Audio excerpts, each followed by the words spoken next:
आज की वीडियो में हम चर्चा करने वाले हैं त्रिभुज के बारे में। आखिर त्रिभुज कहते हैं कि इसको त्रिभुज होता क्या है। तो ठीक है, स्टार्ट करते हैं हम त्रिभुज के बारे में।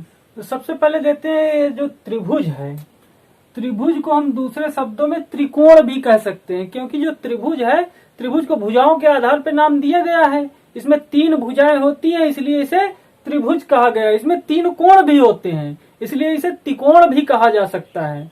तो त्रिभुज और त्रिकोण 2 नाम बन जाते हैं इसके, त्रिभुज या त्रिकोण। अब देखते हैं इसकी क्या क्या होती हैं, भुजाएं कौन कौन सी होती हैं और किस तरह इसको दर्शाया जाता है। जो त्रिभुज होता है उसको इस तरह के एक छोटे से चिन्ह से दर्शाया जाता है। कहीं लिखने में इसको इस प्रकार से दर्शा के लिखा जाता है। तो देखते हैं एक आकृति, जैसे ये आकृति बनी हुई है, ये एक आकृति बनी हुई है। तो इसमें देखते हैं 3 भुजाएं हैं। पहली भुजा ये है, दूसरी भुजा ये है, तीसरी भुजा ये है। तो इस प्रकार 3 भुजाओं से बनी आकृति, बनी और बंद आकृति, खुली नहीं होनी चाहिए। जैसे कि ये हो गई, अगर एक आकृति ये है, इसको हम त्रिभुज नहीं कह सकते, क्योंकि ये खुली हुई आकृति है, बंद होनी चाहिए। इस प्रकार से आकृति बंद होनी चाहिए, तभी उसको त्रिभुज कह सकते हैं। इसी प्रकार से एक आकृति ये बन जाती है, जैसे मान लो ये कोई आकृति बन जाती है, बंद तो है लेकिन इसमें भुजाएं कितनी हो गई, 4 भुजाएं हो गई। तो ये त्रिभुज नहीं, ये चतुर्भुज कहलाएगा। तो त्रिभुज की क्या परिभाषा हो गई कि 3 भुजाएं हो और बंद होनी चाहिए। जिसकी 3 बंद भुजाएं हो, ऐसी रचना को त्रिभुज कहते हैं। त्रिभुज में 3 भुजाएं होती हैं और 3 कोण होते हैं। आइए अब देखते हैं त्रिभुज के गुण के बारे में। त्रिभुज में गुण कौन कौन से होते हैं, त्रिभुज में क्या क्या गुण होते हैं, इसके बारे में देखते हैं।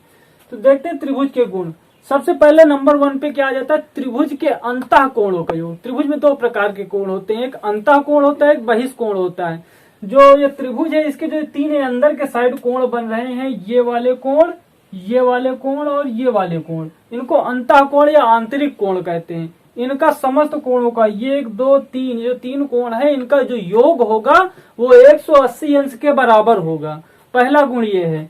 दूसरा गुण ये, त्रिभुज में 2 भुजाओं का योगफल, यदि हम 2 भुजाओं को जोड़ लें तो सदैव तीसरी भुजा से बड़ा हो जाएगा। ये देखिए, जैसे मान लो ये त्रिभुज है एक, ठीक है। इस त्रिभुज में देखते हैं कि एक भुजा ये मान लो 3 सेंटीमीटर की है, ये 4 सेंटीमीटर की है, ये 5 सेंटीमीटर की है। अब यहाँ पे देखो, अगर इनको दोनों को हम जोड़ लेते हैं तो 3 और 4, 3 + 4 बराबर 5, ये हो जाएगा 7 के 7 हो जाएगा।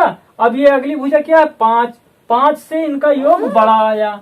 इसी नियम में यही चीज दर्शाई गई है। अब इस तरह से 5 4 9, ये 3 से 9 बड़ा हो जाएगा।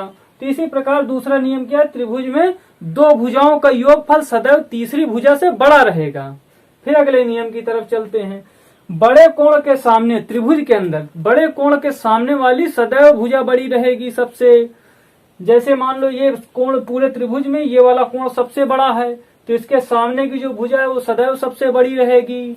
उसी प्रकार सबसे छोटा कोण ये वाला है, तो इसके सामने की भुजा ये सबसे छोटी रहेगी। ये हर एक त्रिभुज में नियम काम करते हैं। ये तीनों के तीनों नियम क्या है, नियम, त्रिभुज के आंतरिक कोणों का योग 180 अंश होता है और 2 भुजाओं का योगफल तीसरी भुजा से बड़ा होता है, और बड़े कोण के सामने की भुजा बड़ी होती है, छोटे कोण के सामने की भुजा छोटी होती है।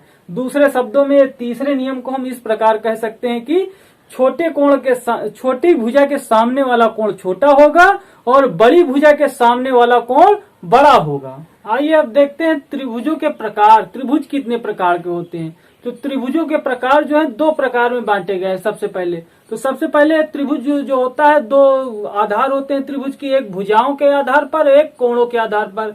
क्योंकि त्रिभुज एक ऐसी रचना है जिसमें 3 भुजाएं पाई जाती है और 3 कोण पाए जाते हैं। इसको 2 तरीके से देखा जा सकता है।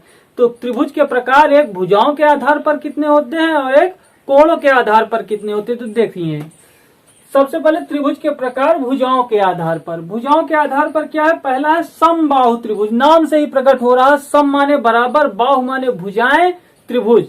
ऐसा त्रिभुज जिसकी सारी भुजाएं बराबर हो, अर्थात इस प्रकार का त्रिभुज एक बनेगा जिसकी सारी भुजाएं जो है क्या होंगी, बराबर होंगी। जैसे ये मान के चलो 2 सेंटीमीटर ये है, 2 सेंटीमीटर ये, 2 सेंटीमीटर ये, यानी कि तीन की तीनों भुजाएं क्या है, बराबर है। तो ऐसे त्रिभुज को क्या कहेंगे, समबाहु त्रिभुज।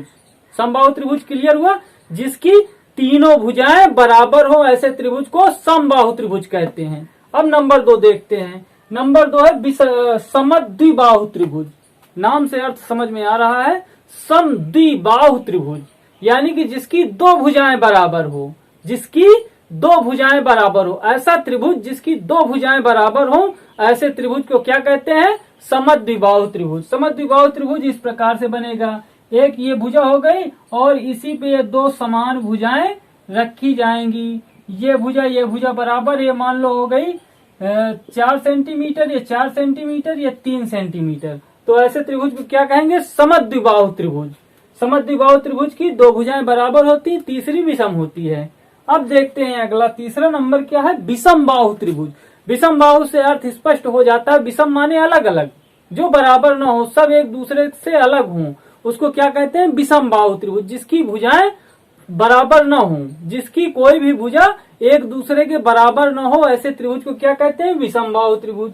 विषम बाहु त्रिभुज इस प्रकार से बन जाएगा, ऐसे बन जाएगा, एक 3 हो गई, एक 4 हो गई, एक 5 सेंटीमीटर की भुजा हो गई, यानी कि तीनों भुजाएं अलग अलग माप की हैं। तो ऐसे त्रिभुज को क्या कहते हैं, विषम बाहु त्रिभुज। अब इसी प्रकार हम देखते हैं आगे कोणों के आधार पर त्रिभुज। तो कोणों के आधार पर जो त्रिभुज है, इसको भी 3 भागों में बांटा गया है। सबसे पहला जो प्रकार वो है न्यून कोण त्रिभुज। न्यून कोण त्रिभुज से अर्थ ये स्पष्ट होता है, ऐसा त्रिभुज जिसके तीनों कोण जो हैं वो 90 अंश से 0 अंश के बीच में होने चाहिए, यानी कि 90 से छोटे होने चाहिए तीनों कोण। जैसे एक त्रिभुज ये बन गया, इसके जो सारे कोण है क्या है, 90 अंश के अंदर है, 90 अंश से बड़ा कोई कोण नहीं है, सब 90 अंश के अंदर है। तो ऐसे कोण को क्या कहते हैं, न्यून कोण त्रिभुज। अब फिर दूसरा नंबर है समकोण त्रिभुज। समकोण त्रिभुज की यह शर्त है, एक भुजा 90 अंश की होनी चाहिए, यानी कि एक कोण जो है 90 अंश का होना चाहिए। समकोण त्रिभुज के अंदर क्या है कि एक कोण 90 अंश का होना चाहिए। तो एक त्रिभुज ऐसा बन जाता है जो एक कोण 90 अंश का होता है। यहाँ पे इस समकोण त्रिभुज की सबसे बड़ी पहचान ये होती है, हर जगह पे नहीं दिया जाता है 90 अंश, कहीं कहीं इस प्रकार से चौकोर निशान बना दिया जाए। अगर इस प्रकार का निशान बना दिया जाए, ये कोण में चौकोर निशान बना दिया जाए, तो वहीं पे समझ जाना चाहिए कि ये समकोण यानी कि 90 अंश का कोण बन रहा है त्रिभुज के अंदर। तो समकोण त्रिभुज की परिभाषा क्या हुई, ऐसा त्रिभुज जिसमें एक कोण 90 अंश का हो, उसे क्या कहते हैं, समकोण त्रिभुज कहते हैं। फिर अगला आ जाता है अधिक कोण त्रिभुज। अधिक कोण से अर्थ स्पष्ट हो रहा है कि यानी कि 90 अंश से ऊपर का कोण बनना चाहिए एक। तो ऐसा त्रिभुज जिसके अंदर एक कोण अधिक कोण हो, उसे अधिक कोण त्रिभुज कहते हैं। इस प्रकार हमारे त्रिभुज की ये आधार पर यह प्रकार हो गए, त्रिभुज कितने प्रकार के होते हैं।